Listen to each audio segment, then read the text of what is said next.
Bonjour à tous, j'espère que vous allez bien. Je reviens vers vous aujourd'hui parce que j'ai fait passer des BTS blancs pendant toute la semaine et je me suis rendu compte qu'il y avait pas mal de points d'amélioration à mettre en place pour ceux qui auraient pensé que la méthodologie n'était pas importante à suivre.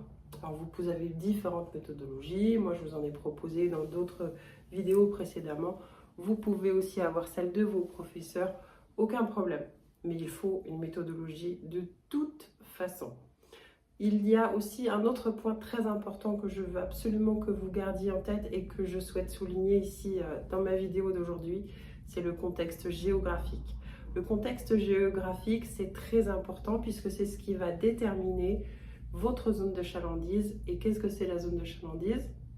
Eh bien, c'est tout simplement la zone qui va être la plus concentrée par la population ou les clients potentiels qui vont venir chez vous.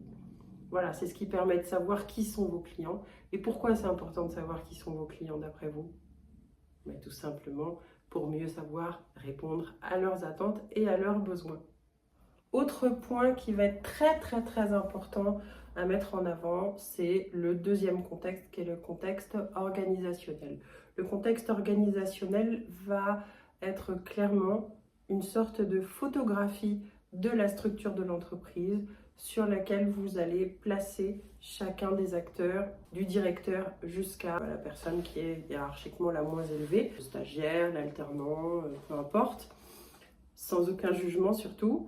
Et vous allez donc devoir ici montrer quel est l'organigramme, comment se structure l'entreprise. Et si vous faites partie d'un réseau de plusieurs filiales ou un réseau intégré où il y a plusieurs entités concrètes, dans ce cas, il faudra aussi montrer où vous vous situez par rapport aux autres et éventuellement mettre une carte de France avec les différentes implantations qui existent pour savoir où se trouve l'entreprise. Donc, les implantations, les différents points où vous vous situez ou alors où vous rayonnez en quelque sorte, et puis surtout ensuite l'organigramme avec la direction, les différentes directions régionales, commerciales, marketing, etc., la RH, et puis ensuite les vendeurs, les commerciaux, l'administratif, etc.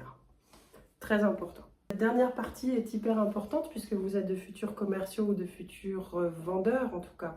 Donc la vente est extrêmement importante. Donc le contexte commercial va être tout simplement la base de ce que vous devez maîtriser dans votre structure. Et ici justement, dans le contexte commercial, on va parler de ce que vous vendez, de votre produit, de votre service, de son positionnement sur le marché, de son prix, de sa politique de prix. Est-ce qu'on est en écrémage, en alignement, en pénétration de marché?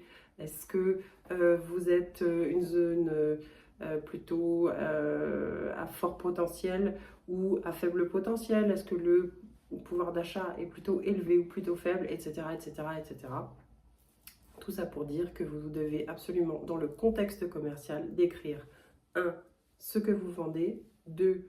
Quel est le marché sur lequel vous évoluez, quelques chiffres si vous les avez, si vous avez des graphiques, alors là le jury adore ça, et ensuite bien sûr, les 5 P. Vous vous souvenez des 5 P? Vous avez dû voir ça en cours.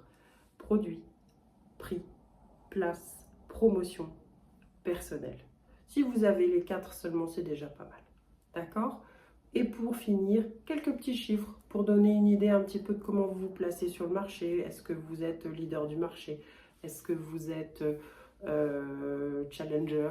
Est-ce que vous avez un chiffre qui est monté en flèche ou au contraire qui est en déclin et vous essayez un petit peu de comprendre pourquoi pour pouvoir proposer des axes d'amélioration et des actions commerciales stratégiques qui vont faire évoluer tout ça.